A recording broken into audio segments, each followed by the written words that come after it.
asalaamaaleykum wa rahmatullahi wa barakaatu ñu ngi leen nuyu baax seen Furqan info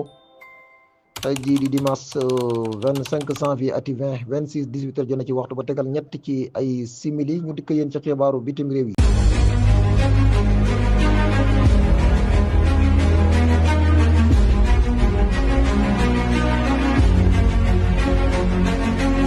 dañu koy dooree ak ñiy wax ne ñii di waa réewum Russie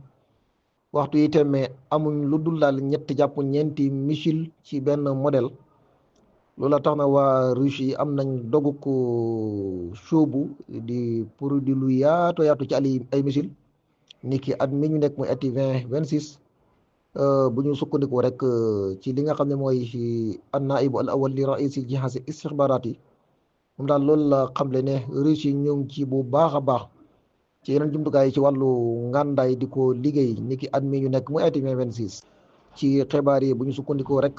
ci défense civile ba nekk ci bande de Gaza bu ñu sukkandikoo ci télévision Al Arabi nee daal ñu ngi sàkku ku ñu dimbale encadré ñu daal ngir ñu génnee sunu woy faatu yi nga xam ne ni faatu nañ fële ca xayu Tufa ca quartier bu ne Tufa ca càmmooñu ville bu bande de Gaza waaye tamit seen i blessures yi nga xam ne am nañ ay blessures tamit ku leen ci wàllu coordonné leen bañ ña cay blessure maanaam mucc waaye ñi tamit ña faatu nañ ñu mën leen a génne ba ñu xam kenn ku nekk fa nga dëkk ak sa famille. ba tey bu ñu sukkandikoo ci armée bu Israël bi di xam ne ne daal song nañ ay éléments yu bokk ci Hezbollah yoo xam ne ni dañ doon liggéey ci benn site boo xam ne day produire lu jëm ci ay jumtukaay combattant ñu ngi amal cong gi nag fële ca sud bu Liban. ba tey ci xibaaru bitim réew yi ay spectacle yuy fësal rek faatuk doomu Palestine li ko faat nag mooy ay sox yoo xam ne police yu Israël sox nañ ko ci benn rond point bu nekk ca xuyunul xaraam ya ci càmmoñu ville bu Ramallah ci digg Jordanie fa loolu xewee bu ñu sukkandikoo ci agence presse bu Palestine bii di Wafa. ba tey rek bu ñu sukkandikoo ci armée bu Israël bi di xam ne visé nañ benn élément bu bokk ci Hezbollah ca benn zone bu tudd Bazuriyat ca sud bu Liban bu ñu sukkandikoo ci Al Jazeera ci xibaar bu. ba tey rek dañuy continuer ci xibaaru bitim réew yi ñii di waa Russie dañoo mel ni lancé nañ nag lu am solo mooy 370 avions de attaque 21 missiles ni ki guddig dimanche lañu lancé li ni mel waaye daal day mel ni wala boog lancé nañ visé ak Kiev ak Kharkiv ak Soumy ak beneen barab bu tudd Chernihiv. ba tey rek ci xibaaru bitim réew yi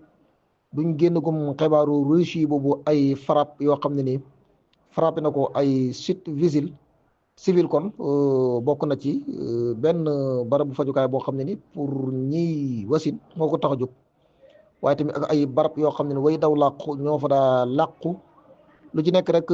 frappe yi Russie def laal na yooyu barab ba tax na am na ci ñoo xam ne ni dizaine de personnes am na ci ay blessures am na ku ca faatu bu ñu sukkandikoo ci taxi ba tey Ukraine feddali nañ ne attaques yooyu daal visé na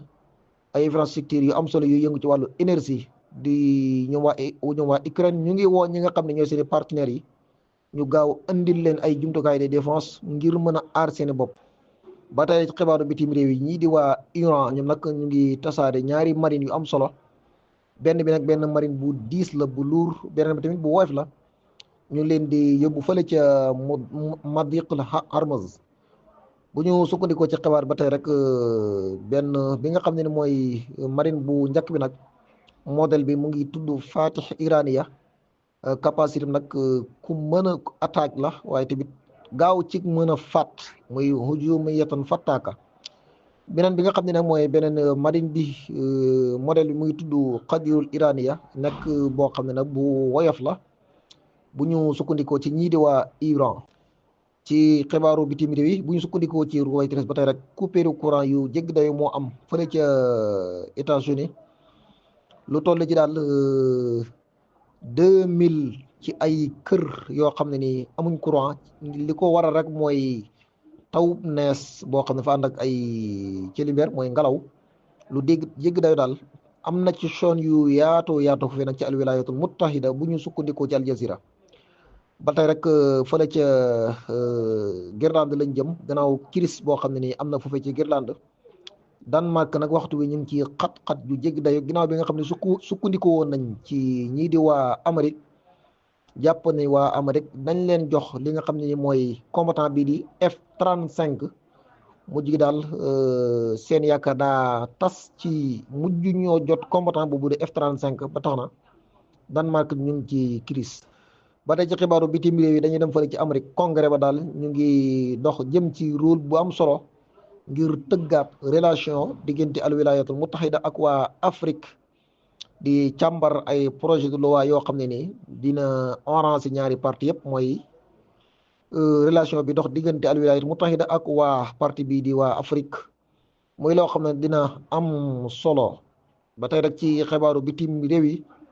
Donald Trump daal fësal na ni ci journal bi dina wéer ko poste ne daal ay ngàndaay yoo xam ne nii gis nañ ko muy ci secret ngàndaay yu yees yoo xam ne daal tur wa mooy tudd al marbak fan lu wér te wóor daal bokk na ci li tax ñu jàppoon sax ki nga xam ne mooy Nicolas Maduro foofee ca capitalu Caracas moom Donald Trump moo xamle lu nu mel ba tey rek ci xibaaru bitim réew yi Kim Jong Un di xam ne rek ne daal bu fekkee ñii di waa Japon ak Amérique dañoo wëy di ma provoquer contre ma lii wex xat mën naa daal ci seeni kaw loolu la xam ne bu ñu sukkandikoo ci xibaar bi ba tey rek ci xibaaru bitim réew yi Al Jazeera Witkoff di xam ne rek délégation bu mag bàyyi ko fële ci Amérique niki démb doon na amal ndaje seen diggante kii di Netanyahu doon nañ waxtaanee nag lu jëm ci avancement ngir dugg bu baax a baax rek ci deuxième étape bi nga xam ne ni muy dox jëm ci jàmm fële ca bande de Gaza muy étape boo xam ne nag kii di Donald Trump tegoon na ko bu ñu sukkandikoo ci Al Jazeera ba tey rek ci xibaaru bitim réew yi dañuy sukkandikoo ci canal Iran international bi nee na guide bii di Ali Khamenei daal daw na làqu ci barab boo xam ne nii barab bu mucc ayib la bu sangewu la ngir rek mën a fagaru ci attaque yi nga xam ne ni Amérique waxtu wu ne mën na koo amal mbokk yi lii mooy li ñu doon tënk ci xibaaru bitim réew di leen jox dig daje ci yeneen waxtu incha allah asalaamaaleykum wa rahmatullahi wa barakaatu.